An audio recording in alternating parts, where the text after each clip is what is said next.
Bonjour et bienvenue dans cette série de vidéos explicatives sur les assistants de la plateforme EVA. Mon nom est Sylvain Langlais, je suis coach IA et je vais vous accompagner dans la démonstration de cet assistant qui vous accompagnera pour la génération de contenu, pour l'automatisation de certaines de vos tâches, pour la recherche web et le transfert d'informations de recherche en ligne, ainsi que une collaboration avec vos collègues et la rédaction de contenu de vos réunions. Alors, bon visionnement et on se revoit à la toute fin. Bonjour, aujourd'hui je vous présente Ben Urbanis, un des assistants de la plateforme EVA. Donc, parmi les 50 que je vais vous présenter dans les prochaines semaines, vous avez déjà eu la présentation de Jen, aide financière et subvention. Maintenant, passons avec Ben Urbanis.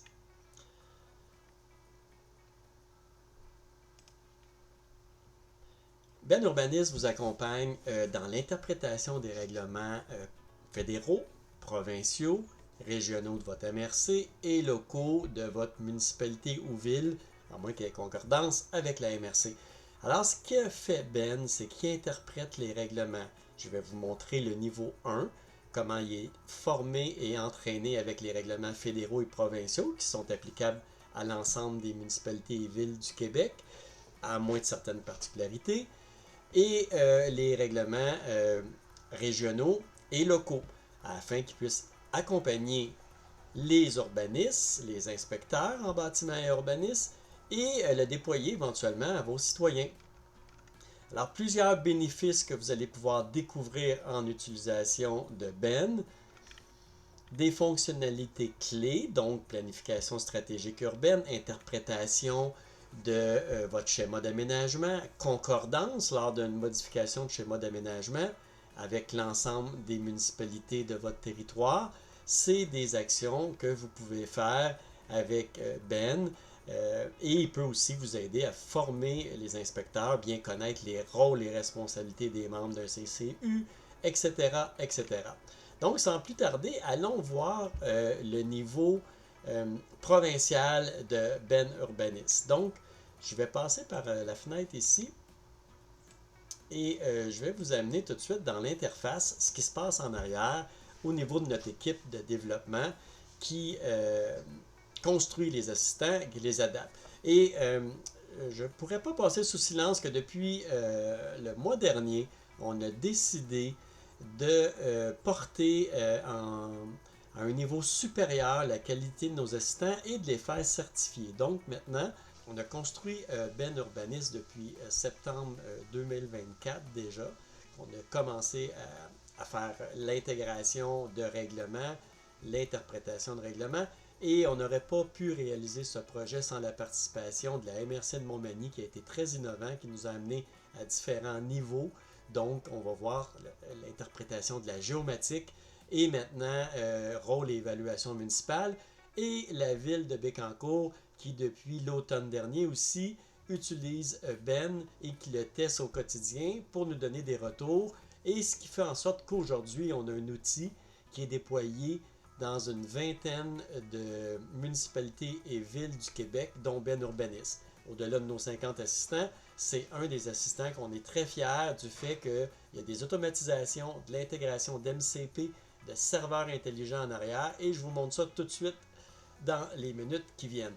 Donc, si je fais une recherche pour Ben et que je vous le montre avec la MRC de Montmagny, par exemple, bien, vous allez voir qu'en arrière, la création de l'assistant s'est faite sur un modèle provincial, donc qui est adapté à tous les utilisateurs du Québec qui ont l'obligation de suivre les règlements fédéraux provinciaux. Et on peut faire des adaptations spécifiques et dans ce cas-ci, il est connecté sur la base réglementaire que je vais vous présenter. On est connecté sur le modèle 4.1, il y a GPT-5 qui est arrivé dernièrement, qui est pertinent, intéressant, mais on ne passera pas au 5 tant qu'on n'aura pas éprouvé en arrière les tests pour faire en sorte qu'on s'assure que la qualité de sortie, elle est plus performante que 4.1 qui est très stable. On peut aussi connecter des serveurs MCP en arrière, je vous le montre vite fait, ce qui n'est pas le cas avec Ben, mais on pourrait connecter la recherche web, le connecter à votre boîte courriel pour interpréter des requêtes de citoyens, vous donner des suggestions de réponses, D'autres outils sont connectés sur le réseau routier, par exemple, pour des routes de déneigement, des trucs comme ça. Donc, il y a des MCP, il y en a plus d'une centaine en arrière de connectés et on en développe régulièrement. Alors, revenons à Ben, règlements fédéraux, règlements provinciaux, toujours gardés à jour et mis à jour. Nous avons une firme spécialisée qui, en arrière, fait le suivi réglementaire pour s'assurer que tout ce qu'il y a de modification est à jour et mis à jour dans notre assistant. Là, ici, on voit les annexes de la MRC. On pourrait se connecter aussi bien en SharePoint. Je vais vous montrer un peu plus bas la liste des cartes, les règlements. Et on est connecté sur certains sites web, dont le REFI, qui nous permet de faire un suivi. Et l'imagerie est en train de se développer. Elle arrivera bientôt. Et on va pouvoir voir que ça peut interpréter des limitations de cours d'eau. Est-ce qu'ils sont sur un secteur privé, public ou privé? Alors ça va être des avancées intéressantes pour vous pour interroger l'assistant sur certaines requêtes.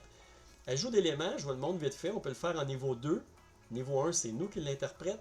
Donc ici, je peux facilement, à partir de mon ordinateur, intégrer n'importe quel type de document dans mon assistant de niveau 2. Et je pourrais aussi me connecter en SharePoint sur ma base de données en temps réel. Donc, c'est une modification réglementaire, l'assistant va être mis à jour. Et je pourrais connecter un site web tout simplement en lui donnant l'URL du site ici et nommer le nom du site pour avoir un suivi. Voilà, c'est ce que je voulais vous présenter pour le niveau 1 de l'assistant. Maintenant, allons voir comment ça l'interprète en deuxième niveau, la personnalisation des assistants. Alors, je vais aller dans la MRC de Montmagny.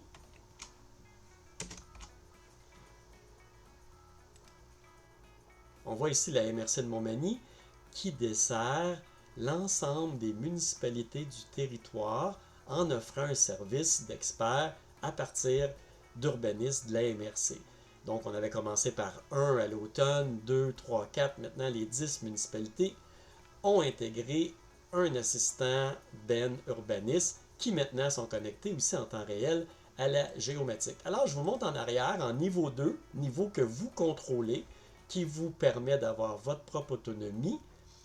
On a rajouté, outre les instructions du niveau 1, une couche au niveau 2 pour l'adapter à la municipalité de Saint-Fabien de Panay. Tous les règlements de niveau 1 de la base de connaissances sont ici, peuvent être consultés, donc vous avez accès pour voir quels règlements sont en niveau 1.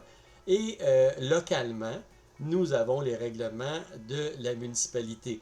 Alors, je pourrais aussi, comme je vous ai montré tantôt, rajouter le site web de la municipalité si c'est pertinent.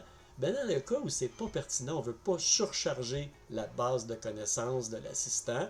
Et tout ça est fait en mode RAG, donc avec une qualité d'interprétation qui est le plus représentatif possible des règlements. Donc, ils doivent être nettoyés. Structure de règlement avec des grilles d'usage, des règles, ben, ça doit être nettoyé pour s'assurer que les outils vont bien les interpréter, tant au niveau fédéral, provincial, régional que local. Et on a un outil automatique de nettoyage de données qui est capable d'interpréter les grilles, de les reclasser et d'interpréter aussi des images et de lui donner un mode textuel de façon à ce qu'on soit capable de l'interpréter. Alors, c'est notre équipe qui fait ça en arrière, mais on vous forme pour que vous puissiez devenir autonome et le faire vous-même. Alors maintenant, allons voir dans le concret ce que ça peut faire un outil en urbanisme. Et je vous ai gardé des exemples réels qu'on va vivre. Et ici, j'ai fait exprès de marquer « Donne-moi les propriétés » avec le nom des propriétaires qui ont une valeur de 300 000. Et je vais vous voir, en même temps, je vais vous passer un petit message sur le fait que c'était pas très clair. Mon prompt n'est pas développé, mais quand même, pour vous montrer qu'on est capable d'ouvrir un serveur qu'on a créé en collaboration avec GeoCentralis qui nous permet de faire des recherches intelligentes et des recherches courantes dans les données géomatiques en arrière, en plus de la base de connaissances de l'assistant. Alors, il est en train de chercher les propriétés qui ont une valeur de 300 000, mais je n'ai pas dit « et plus ». Alors, c'est pour ça que je vous l'ai montré. Je voulais que vous voyiez que l'outil a besoin d'être dirigé et a besoin d'avoir de l'information concrète. Sinon, il va nous donner une réponse comme celle-ci. Il n'y en a pas de propriété de 300 000 piles. Peut-être qu'il y en aurait eu une, mais il n'y en avait pas dans ce cas-ci. Alors, chez Gmark et Plus, c'est une suite de la conversation. Donc, il va me donner les propriétés du territoire qui ont une valeur, et en passant, c'est tout public l'information qui est ici, qui ont une valeur de plus de 300 000 $. Et si je lui rajoute par la suite, lorsqu'il aurait terminé, parce qu'il est programmé pour nous en sortir 70, si je ne me trompe pas, mais il me demande si je veux le SIG. Alors, si je lui aurais dit au départ, il me l'aurait fourni systématiquement. Parce que quand c'est une seule propriété, il me donne automatiquement, il est programmé pour me donner le SIG, quand c'est un numéro de matricule, lot ou une adresse civique. Mais quand il y en a plusieurs, il va me le proposer si je fais la requête. Alors, dans ce cas-ci, il est en train de rédiger tous les liens de la base de données. Et pendant qu'il termine, je vous montre, maintenant ça rouvre le portail de GeoCentralis. Nous sommes rendus dans la géomatique. On a accès au lot. Donc, vous avez vu tantôt qu'il fait l'association entre une adresse civique, un numéro de lot et un matricule parce que l'information est en arrière. Donc, on a la fiche du rôle simplifiée qui est publique. Vous allez voir, je ne vous le montrerai pas parce que c'est de l'information confidentielle, mais quand on a la fiche du rôle complet où le client est aussi servi par GeoCentralis au niveau de l'évaluation municipale, à ce moment-là, on a accès à l'ensemble des données. Quand je dis on, c'est les inspecteurs en urbanisme et ils peuvent à ce moment-là demander est-ce qu'il y a une bonne fontaine, c'est quoi la valeur, l'ancienne valeur au rôle. Toute l'information municipale disponible au niveau du zonage, on va le voir, c'est tout disponible et les assistants sont capables de consulter en arrière les bases de données. Donc, tous les cartes de base, l'orthophotographie, les autres couches au niveau des bouts de villégiature, est-ce qu'il y a une borne de recharge? Là, je pourrais demander à proximité des claims. Toute cette information, incluant un grand terrain qu'on veut savoir le type de feuillu, bien, ça en arrière, on a la couche correspondante. L'outil va être capable de nous répondre. Alors, si on revient à mon interprétation, il m'a donné plusieurs lots. Là, il me demandait si je veux toute la liste au complet, un extrait, etc. C'était pour vous montrer de la recherche inversée. Ici, j'avais préparé une deuxième requête. Quelles sont les contraintes des propriétés de la rue Boutin? Alors ici, encore là, on est avec une recherche intelligente. Je vais fermer le côté de ma page pour qu'on ait une page complète. Donc, il est encore en train de faire une recherche intelligente. Pendant cette période-là, j'ai aussi préparé une requête comme propriétaire de piscine. Fait qu'on va le voir tout de suite après. Là, il me revient. Voici les contraintes recensées pour les propriétés situées sur la rue Boutin à Saint-Fabien-de-Panay. Aucune des propriétés est soumise à des contraintes. On a vu tantôt qu'on a accès à l'ensemble des données au niveau du zonage ou de l'information municipale et l'outil est capable d'aller le consulter. Alors, plus vous avez de couches qu'il peut consulter, plus l'outil va pouvoir vous ramener de l'information. On est rendu là avec les outils en intelligence artificielle, comme j'aime bien l'appeler, en informatique avancée et en automatisation intelligente. On est rendu qu'on peut interroger et consulter des bases de données. Alors ici, si je reviens sur la rue Boutin, il n'y a pas de milieu humide, il n'y a pas de parc régional, zonage agricole, permanent ou zone humide. Aucune des propriétés à ces contraintes sont tous assujettis au PU actuel 87. Et il me donne même les SIG. Alors, si je prends le 171 rue Boutin, ben, je peux aller le consulter et tomber sur le terrain en quelques secondes. Alors, je n'ai pas besoin de sortir et aller dans le système pour aller l'interroger. Alors, si je lui dis, et là, je vais continuer la même conversation sur une unité spécifique.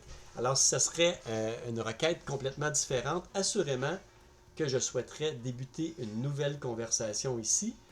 Mais je vais dire, j'ai un garage à construire au 171. Et là, je n'ai même pas besoin de lui marquer la rue parce que automatiquement, il fait le lien avec 171 rue Boutin. Il va aller lire et interpréter les règlements. Donc, là, on est avec un appel standard et non pas une recherche intelligente. Il va contacter la base de données de GeoCentralis, mais il va consulter aussi l'ensemble de la réglementation reliée soit fédérale, cours d'eau dans ce cas-ci, c'est peu probable, mais provinciale, régionale et locale. Et en arrière, l'équipe de tech a développé une façon de faire des recherches spécifiques selon le type de question dans un ensemble de documents, ce qui fait en sorte qu'on réduit énormément le taux possible d'hallucination et d'avoir des réponses les plus conformes possibles. L'humain doit quand même vérifier en arrière, mais on s'en va de plus en plus vers une perfection absolue.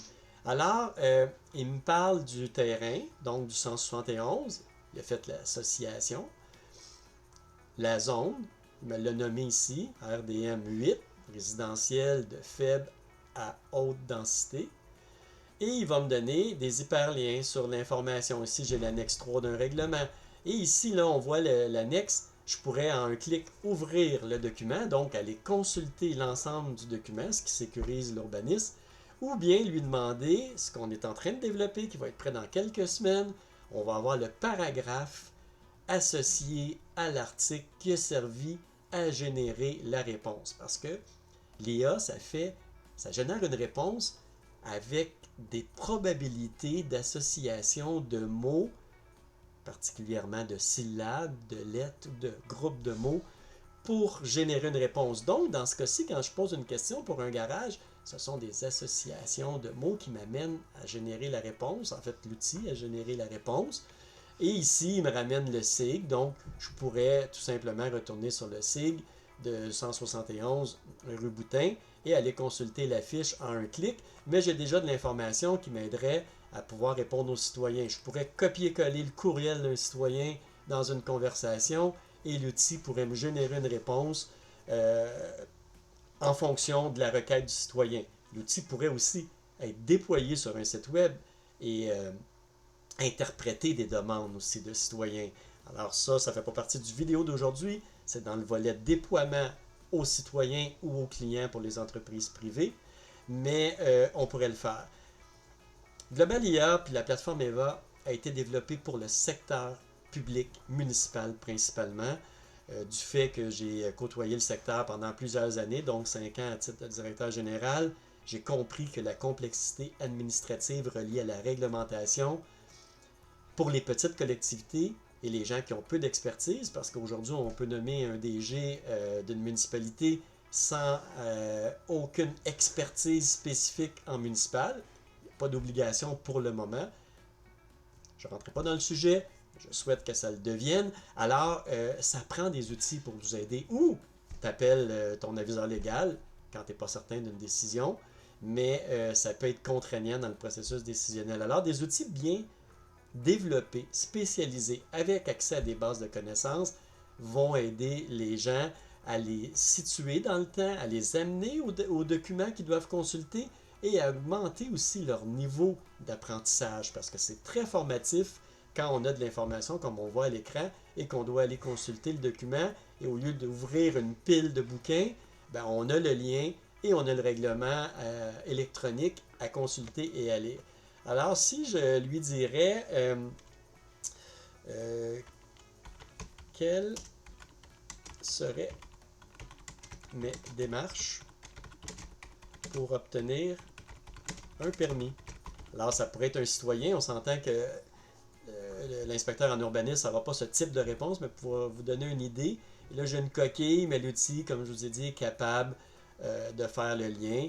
Donc, remplir le formulaire de demande. Ici, je pourrais avoir le lien vers le formulaire à compléter et l'outil pourrait même m'aider à le compléter.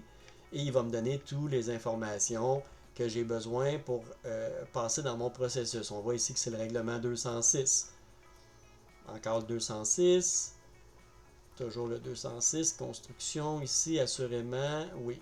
Alors, c'est des façons d'utiliser les outils en informatique avancée. Je vais revenir avec la requête que j'avais sortie ici, juste tantôt. Elle est ici.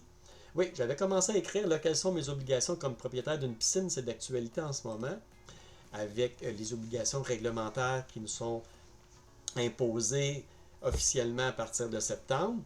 Mais vous allez voir que l'outil va consulter l'ensemble des règlements, incluant les locaux, pour nous donner de l'information, encore là avec les liens, avec les sources qui ont permis en arrière de générer la réponse.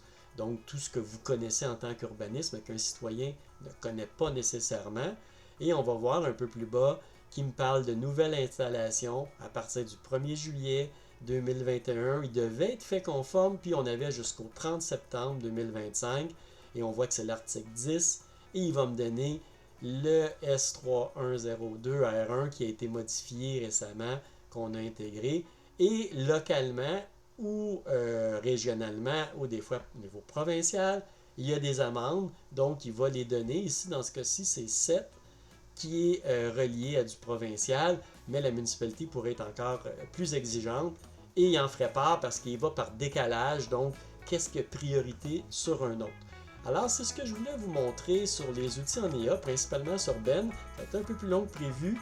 Vous allez pouvoir consulter chacun de nos assistants avec leurs propres particularités, comment ils peuvent vous aider au quotidien et comment ils vont vous accompagner selon votre département.